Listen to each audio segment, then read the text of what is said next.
Today, ayan, congratulations sa akin. Day 4 na ng 5 Minute with Nell.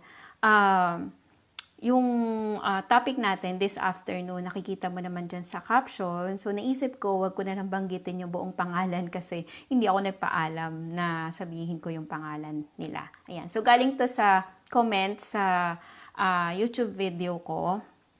Ayan, so galing siya kay Miss Mirna. Ayan, so sabi niya, gusto ko na umuwi sa piling ng mga anak ko, paano po kaya ako makaka-savings? So ito actually yung exact message niya. Sabi niya, hello ma'am, paano po kaya ako maka-savings? Gustong-gusto ko na umuwi sa piling ng mga anak ko dahil miss na miss ko na po sila. Kaya lang, wala pa po akong ipon sa pagtatrabaho ko. Thank you po. Yun. So, I assume, kung ano siya, OFW siya or baka nasa malayo lang siya nagtatrabaho. Like, kunwari, nasa probinsya yung anak niya tapos sa Manila siya nagtatrabaho. So, siguro ganon yung sitwasyon niya. Yan. So, ito yung magiging sagot ko sa tanong mo, suggestion ko. So, first na una mong gagawin is isulat mo yung mga dahilan mo bakit mo gustong mag-save. Yan, importante yon. So, yun yung tinatawag natin na reason why. So, isulat mo yung dahilan mo kahit ilan yan, hanggang 10 or madami pa. So, isulat mo yung dahilan mo bakit gusto mo nang makapag-save or bakit gusto mo nang mag-ipon para makapiling mo na yung mga anak mo. Pero wala ka pa ring ipon. Ayun. So, yun yung pinakaunang mong gagawin. Bakit? Kasi, mahirap ang mag-ipon, mahirap ang gumawa ng paraan para makaipon.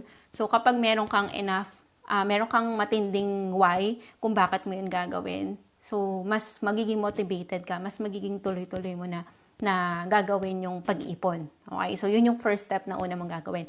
Pangalawang step na gagawin mo is tingnan mo yung sitwasyon mo sa ngayon. So, ito parati ko itong sinasabi. Kailangan malaman mo yung financial situation mo. So, paano mo malalaman yung financial situation mo? I-compute mo. So, mag-check ka nung income. So, i-compute mo yung expenses mo, tapos titingnan mo kung sapat ba yung kinikita mo para sa mga expenses mo. Tapos kung may matira, yun yung titingnan mo kung meron bang kayang maipon. Okay? So, basta kailangan mong malaman muna yung sitwasyon. Actually, madali mo naman malalaman yan kapag parating ang kinakapos eh. Pero, give yourself the benefit of the doubt na i-compute mo pa rin kahit papano. So, tingnan mo kung saan ka magastos or talagang sobrang tipid ka na kaya lang ang problema natin is kulang yung income. So, kapag nalaman mo na yung sitwasyon mo, alam mo na kung mayroon bang, kung negative ba or positive. So, unahin muna natin yung positive. So, kung positive naman yung income, so like may natitira naman, kaya naman mag-ipon. So, yun. So, ang next step mo na gagawin dyan is mag-ipon ka na, ito sinasuggest ko muna, na mag-ipon ka muna for emergency fund. Kasi gustong-gusto mo nang umuwi, 'di ba? Para makapiling mo yung mga anak mo. So ipon ka ng at least 1 year na emergency fund. Ano ibig sabihin ng emergency fund? So ito yung 'di ba, nag-compute ka ng expenses. Yung sa isang buwan, magkano yung expenses mo? So dapat meron kang ipon na 1 year nung halaga nung monthly expenses mo. Like, kunwari, ang monthly expenses mo is 10,000. So, example lang yun. So, dapat meron kang ipon na 120,000 for emergency fund. So, yun. So, yun yung next step na gawin mo kung positive naman. Yan. So, kapag dumating yung time na naipon mo na yung emergency fund na yun, kung sabay naman, kung meron ka namang extra time para magkaroon ka ng extra income, so pwede gawin mo yon. Kahit naman meron ka ng positive na cash flow or meron kang enough na pang-ipon. Tapos, kung naipon mo na yung emergency fund, yung next goal mo naman, ipon ka para sa pangsimula mo ng negosyo. Diba? Kasi hindi tayo pwedeng umasa lang sa isang source of income, like kung daytime job natin. So, hindi tayo sigurado kung kinabukasan meron na tayong trabaho. So, importante na meron tayong backup plan. So, ipon ka ng fund para pang negosyo mo. So, isip ka kung anong negosyo na gagawin mo. So, yung pag-ipunan mo yun yung next step. So, let's say naman negative. Okay? So, after mo i-compute, lumabas, negative. Wala talagang naiipon kaya nagkakanda utang-utang. Yan. So, syempre, ang common solution talaga dyan is maghanap tayo ng extra pagkakitaan. So, kailangan natin talagang maghanap ng part-time na income. Diba? Yun. So, ang gagawin mo dyan, so kung nasa ibang bansa ka or nasa malayo ka, so ano yung naiisip mo na pwede mong gawing part-time business or part-time source of income na kahit nasa malayo ka, kahit nasa ibang bansa ka, magagawa mo yun.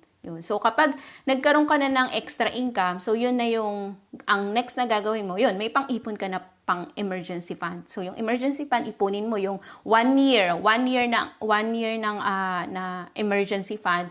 So, mag-ipon ka. And then, syempre, dahil nakapag part-time, business ka na. So, marunong ka na, 'di ba? So, at least meron ka ng mga skills kung paano mo gagawin yung negosyo. So, tuloy-tuloy mo lang yung part-time business na ginagawa mo. Tapos, kapag dumating na yung point na nakauwi ka na, may emergency fund ka na, yun. So, pwedeng i-full time mo na yung business na ginagawa mo. Tapos, pagkatapos nun, kapag may sobra-sobra ka pang money, yan. So, that's the time naman na pwede ka na mag-invest. So, kapag dumating yung point na yun, balikan mo ako, tuturuan kita kung paano natin i-invest yung money mo.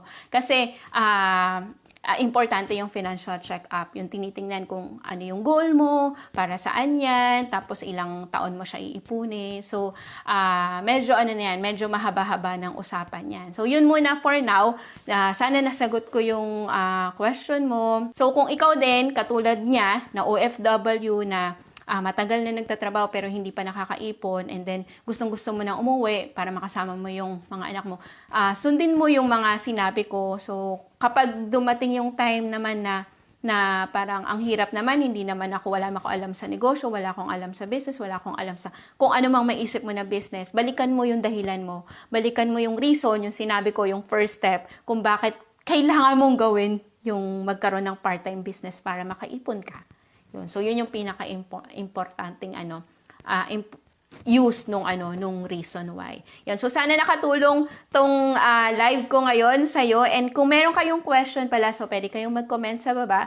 And then, ipipila natin siya sa mga sasagutin ko na question. So, yun yung purpose na itong 5 minute with Del. I know, sobra-sobra siya sa 5 minutes, pero yun lang yung ginagawa kong title niya para sana mas mabilis kong masagot yung mga comments sa video ko at mga message sa akin. So, medyo madami-dami pa tong nakapila. So, yun. So, kung hindi enough yung 5 minutes, so, naglagay ako ng link dyan kung saan ako nagbibigay ng free mentoring for 30 minutes para mas masagot ko pa yung iba mo pang question. Kasi, may iba na hindi ko kayang sagutin, dahil hindi tayo nag-uusap. Ayan. So, I hope nakatulong tong live ko sa inyo today, hindi lang kay Miss Mirna, pati sa inyo na nandun din sa sitwasyon na yun. So, always remember to learn new things every day, do what you love, and enjoy life. So, see you again tomorrow for another 5 minute with Nel. Bye-bye!